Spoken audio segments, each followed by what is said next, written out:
Welcome guys. आज हम explain करने वाले हैं एक romantic Spanish movie through my window.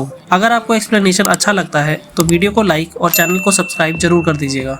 Movie की शुरुआत में हम देखते हैं कि हमारी मूवी की मेन कैरेक्टर रकेल एक राइटिंग वर्कशॉप में होती है। उसे राइटिंग में इंटरेस्ट होता है, लेकिन वो किसी को अपना लिखा हुआ नहीं दिखाती। वो एक छोटे से घर में रहती है जिसके पड़ोस में एक मिलियनेयर फैमिली रहती है। उनकी कंपनी का नाम अल्फा 3 होता है और कंपनी का नाम उनके 3 बेटों के ऊपर रखा गया होता है, आर्टेमिस, अपोलो और आरिस। रकेल आरिस से ऑब्सेस्ड होती है और आरिस की फोटोज से उसका लैपटॉप भरा होता है। वो आरिस के बारे में लिखती है और उसको आरिस के बारे में सब कुछ पता होता है और वो उसे ग्रीक गॉड भी कहती है। रकेल का वाईफाई काम नहीं कर रहा होता और वो विंडो से बाहर देखती है तो आरिस का छोटा भाई अपोलो वाईफाई यूज कर रहा होता है। वो कहता है कि आरिस ने मुझे वाईफाई का पासवर्ड दिया। रकेल को पता चल जाता है कि आरिस ने उसका वाईफाई हैक किया है और यहीं से हमारी असली कहानी शुरू हो जाती है। रात को आरिस अपने लैपटॉप पे तेज म्यूजिक चला रहा होता है और रकेल अपनी विंडो से कहती है कि कहीं मेरा वाईफाई तो यूज नहीं कर रहे। आरिस कहता है कि हाँ कर रहा हूँ और तुम्हें जो करना है कर लो, और फिर वो वहाँ से चला जाता है। अगले दिन रकेल स्कूल जाती है और वहाँ वो अपने बेस्ट फ्रेंड योशी के साथ होती है। योशी रकेल को लाइक करता है, लेकिन रकेल उसे सिर्फ अपना दोस्त मानती है। रात के वक्त रकेल रास्ते में आरिस का वेट कर रही होती है और आरिस अकेले किसी जंगल की तरफ जाता है। रकेल उसका पीछा करती है और वहां पहुंचकर उससे पूछती है कि तुम यहाँ क्या कर रहे हो। तो आरिस कहता है कि मैं सिगरेट पीने आया था। वो कुछ देर बातें करते हैं और आरिस कहता है कि मुझे पता है कि तुम मुझे पसंद करती हो। मैंने वाईफाई के लिए तुम्हारा लैपटॉप हैक किया था जिसमें मेरी फोटोज और तुमने मेरे बारे में लिखा हुआ भी था। रकेल कहती है कि हाँ मैं तुम्हें पसंद करती हूँ और मुझसे ज्यादा इंटरेस्टिंग लड़की तुम्हें कहीं नहीं मिलेगी। वो कहती है कि मैं चाहती हूँ कि तुम भी मुझे प्यार करो।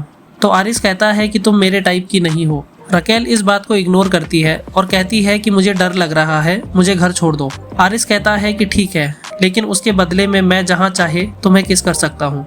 वो रकेल के बिल्कुल करीब आ जाता है और जब वो किस करने वाले होते हैं तो आरिस किस नहीं करता और उसे घर छोड़ देता है। रकेल आरिस की इंस्टा स्टोरी देख रही होती है और उसकी मॉम कहती है कि वो काफी क्यूट है। तो रकेल कहती है कि वो हिडाल्गो फैमिली से है और हम एक दूसरे से बहुत अलग हैं। फिर रकेल अपने कमरे में जाती है और वाईफाई की वायर निकाल देती है। आरिस उसकी विंडो से घर में आ जाता है और रकेल के बिल्कुल करीब आ जाता है और उसे सेड्यूस करने लगता है। वो उसे चेयर पे बिठा देता है और उसकी थाइस पे किस करने लगता है। रकेल भी इससे एक्साइटेड हो जाती है, लेकिन आरिस एकदम से गायब हो जाता है और खिड़की से वापस चला जाता है। रकेल पार्ट टाइम जॉब करती है और अगले दिन जब वो अपने जॉब पे होती है तो आरिस भी वहाँ आ जाता है और वहीं वो योशी से भी मिलता है। आरिस कहता है कि मेरे भाई ने एक पार्टी रखी है और तुम भी वहाँ इनवाइटेड हो। रात को रकेल अपनी फ्रेंड डैनियला के साथ वहाँ जाती है और आरिस को एक रूम में जाते हुए देखती है। थोड़ी देर बाद आरिस बाहर स्मोक कर रहा होता है और रकेल भी वहाँ चली जाती है। वो थोड़ी देर बातें करते हैं और फिर रकेल उसे किस करने लगती है। रकेल वापस पार्टी में आ जाती है और अपोलो से बात करने लगती है। वो अपोलो को एक ड्रिंक देते हैं और उसे नशा हो जाता है। रकेल और डैनियला उसे घर छोड़ने जा रहे होते हैं और रकेल का फोन टूट जाता है। रकेल अपोलो को अपने घर ले जाती है और वो वहीं सो जाता है।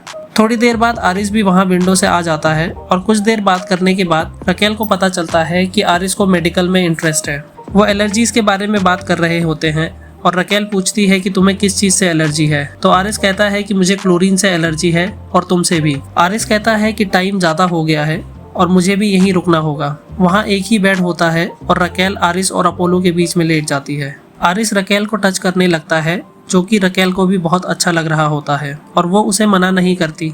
वो रकेल को सिड्यूस करने लगता है, लेकिन वो दोनों सेक्स नहीं करते।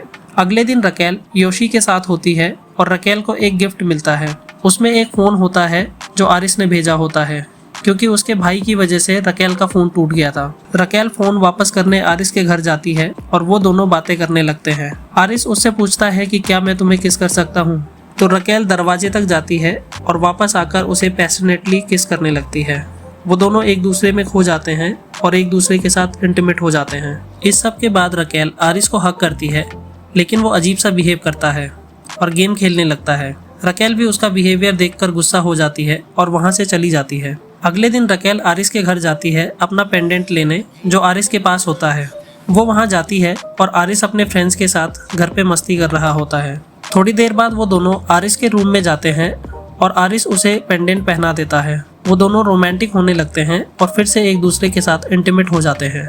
कुछ देर बाद रकेल सो रखी होती है और आरिस उसे देखता है उसे कुछ अजीब सा लगता है, लेकिन वो सैड होकर नीचे चला जाता है। रकेल उठती है और उसे आरिस का इस तरह उसे छोड़कर जाना अच्छा नहीं लगता और वो भी वहाँ से चली जाती है। रात को आरिस थोड़ा परेशान होता है और वो रकेल को मैसेज करता है कि मैं तुम्हें इसीलिए पसंद नहीं करता क्योंकि तुम्हारी वजह से मुझ में फीलिंग्स आ जाती हैं जो मैं नहीं चाहता। उसके बाद हम देखते हैं कि रकेल नशे में होती है और रोड से कहीं जा रही होती है। आरिस उसके पास जाता है और उसे घर ले आता है। वो रकेल को अपनी स्टोरी सुनाता है। वो कहता है कि जब मैं छोटा था तो मुझे लगता था कि मेरे पेरेंट्स बेस्ट कपल हैं, लेकिन एक दिन मैंने अपनी माँ को किसी और आदमी के साथ सोते हुए देखा। मैं रो रहा था तो मेरे डैड ने मुझे बताया कि ये कोई बड़ी बात नहीं है। उन्होंने कहा कि मेरा भी बहुत सारी लड़कियों के साथ अफेयर है। ये सब इमोशन की बातें होती हैं और इमोशंस और प्यार आदमी को कमज़ोर बना देता है। रकेल कहती है कि क्या तुम्हें भी ऐसा लगता है? क्या तुमने किसी से प्यार किया है? तो आरिस कहता है कि लगता तो है कि मैंने किया है। वो रकेल के बारे में ही बात कर रहा होता है और फिर वहाँ से चला जाता है। सुबह रकेल उठती है और देखती है कि जो मैसेजेस आरिस ने भेजे थे वो उसने डिलीट कर दिए थे। आरिस अपने फैमिली डिस्कशन में होता है और वहाँ उसके डैड उससे कहते हैं कि तुम अपनी बिजनेस स्टडीज़ पे ध्यान दो, तुम्हें स्टैनफोर्ड जाना है। और वो कहते हैं कि तुम्हें जितनी चाहे लड़कियों के साथ सोना है सो जाओ, लेकिन रकेल को भूल जाओ। आरिस सैड हो जाता है और वहाँ से चला जाता है। आरिस रकेल से मिलने लाइब्रेरी जाता है और उससे कहता है कि जो भी मैंने तुम्हारे साथ किया उसके लिए मैं माफ़ी मांगना चाहता हूँ। वो कहता है कि इस सैटरडे को एक कॉस्ट्यूम पार्टी है तो तुम क्या मेरे साथ डेट पे चलोगी? तो रकेल मान जाती है उसके साथ जाने के लिए। वहीं दूसरी तरफ योशी रकेल से कहता है कि आरिस हमेशा तुम्हें हर्ट करता है, लेकिन इस बार ऐसा हुआ तो मैं तुम्हारे साथ एक फ्रेंड की तरह नहीं रह पाऊंगा क्योंकि मैं तुम्हें पसंद करता हूँ। और इतना कहकर वो वहाँ से चला जाता है। अगले दिन आरिस रकेल के घर पे जाता है और उसे इम्प्रेस करने के लिए वो ग्रीक गॉड वाली ड्रेस पहनकर आता है जो रकेल को बहुत पसंद आती है। आरिस प्लान चेंज कर देता है और उसे वो अपने ऑफिस की छत पर ले जाता है जहाँ उसने दोनों के लिए डिनर प्लान किया होता है। थोड़ी देर बाद वो कहता है कि जो भी तुम लिखती हो उसे किसी और को क्यों नहीं दिखाती, तुम अच्छा लिखती हो। उसके डैड भी राइटर होते हैं और आरिस कहता है कि द टेम्पल तुम्हारे डैड ने लिखी है ना, जो हमेशा तुम पढ़ती रहती हो। तो रकेल कहती है कि हाँ, लेकिन वो कभी पब्लिश नहीं हो पाई। फिर वो दोनों डिनर करते हैं और छत पर ही रोमांस करने लगते हैं और फिर हम देखते हैं कि वो दोनों अलग अलग जगह जाकर रोमांस करने लगते हैं। सीसीटीवी से आरिस और रकेल का वीडियो रिकॉर्ड हो जाता है और आरिस के डैड आरिस को दिखाते हैं और उस पर गुस्सा हो जाते हैं। आरिस कहता है कि मैं स्टडी के लिए अमेरिका नहीं जाना चाहता और वहाँ से चला जाता है। वो गुस्से में होता है और सीधा रकेल के पास जाता है जहाँ वो जॉब करती थी और उससे कहता है कि मैं भी यहाँ जॉब करना चाहता हूँ और उसी पैसे से मैं अपनी मेडिकल की पढ़ाई कंप्लीट करूँगा। अगले दिन आर्टेमिस क्लॉडिया के साथ रोमांस कर रहा होता है और उसे आरिस की वर्क यूनिफॉर्म मिलती है। वो वहाँ जाता है लेकिन आरिस से बिना कुछ कहे वापस आ जाता है। अगली रात रकेल की मॉम कहती है कि मैं कैटरिंग के काम से बाहर जा रही हूँ और रात को देर से लौटूंगी। तो रकेल भी कहती है कि मैं भी डेट पे जा रही हूँ। आरिस ने रकेल को फैमिली पार्टी में बुलाया होता है और वो दोनों वहाँ जाते हैं और आरिस रकेल को अपने पेरेंट्स से मिलवाता है। आर्टेमिस ड्रिंक्स मंगवाता है और रकेल की माँ ड्रिंक लेकर आती है और रकेल अपनी माँ को देख लेती है। वो गुस्से में वहाँ से चली जाती है। फिर हमें पता चलता है कि ये आर्टेमिस की ही चाल होती है रकेल को अपनी औकात दिखाने की। रकेल घर पे रो रही होती है और उसकी मॉम घर पे आती है। वो रकेल से बात करना चाहती है लेकिन रकेल अपने कमरे में चली जाती है।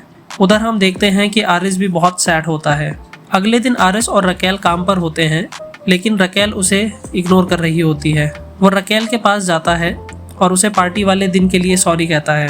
वो कहता है कि हम कहीं बाहर चलें। तो रकेल कहती है कि कल प्रॉम नाइट है और मैं वहाँ जाऊँगी। आरिस कहता है कि मैं चलूँ तुम्हारे साथ। तो रकेल मना कर देती है और वहाँ से चली जाती है।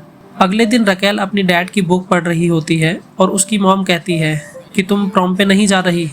तो वो रोने लगती है और अपनी माँ के गले लग जाती है।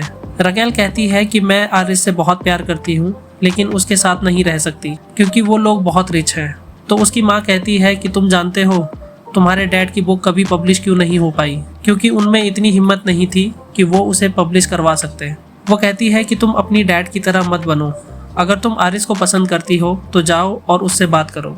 फिर वो आरिस के घर चली जाती है उससे बात करने, लेकिन आर्टेमिस और क्लाउडिया उसे अंदर नहीं जाने देते और वो बाहर से ही आरिस से कहती है कि जो मैंने किया उसके लिए सॉरी। वो आरिस को मैसेज करती है कि मैं प्रॉम पे तुम्हारा इंतज़ार करूँगी, लेकिन आरिस के डैड उसे मैसेज नहीं पढ़ने देते और वो सैड हो जाता है। थोड़ी देर बाद हम देखते हैं कि आरिस भागते हुए रकेल से मिलने प्रॉम पे जाता है, जहां उसे योशी मिलता है। योशी कहता है कि तुम कितनी बार उसका दिल तोड़ोगे, तुम्हारे लिए ये सब खेल होगा, औरों के लिए नहीं। आरिस योशी को बाहर ले जाता है और कहता है कि तुम मुझसे गुस्सा हो तो मुझे मारो, लेकिन रकेल कहाँ है बता दो, मैं उसके बिना नहीं रह सकता। योशी उसे मारने लगता है और उसे नीचे गिरा देता है। फिर आरिस पूल में गिर जाता है जिसमें क्लोरीन होता है और वो अपने आप को संभाल नहीं पाता और पानी में डूब जाता है। रकेल सैड होती है और योशी उसे बताता है कि आरिस यही है। वो कहता है कि हमारा झगड़ा हुआ और वो पूल में गिर गया। रकेल और योशी वहां जाते हैं और उसे बचाकर हॉस्पिटल ले जाते हैं। आरिस बेहोश होता है और सब परेशान होते हैं। रकेल एक पल के लिए भी उसको अकेला नहीं छोड़ती। फिर हम देखते हैं कि रकेल राइटिंग वर्कशॉप में अपनी कहानी सुना रही होती है जो उसने पहले कभी नहीं किया था। इस हादसे के बाद हिडाल्गो फैमिली भी बदल जाती है और रकेल के समझाने के बाद वो मान जाते हैं कि आरिस को मेडिकल पढ़ना चाहिए। आरिस अपनी स्टडी के लिए स्टॉकहोम जाने लगता है।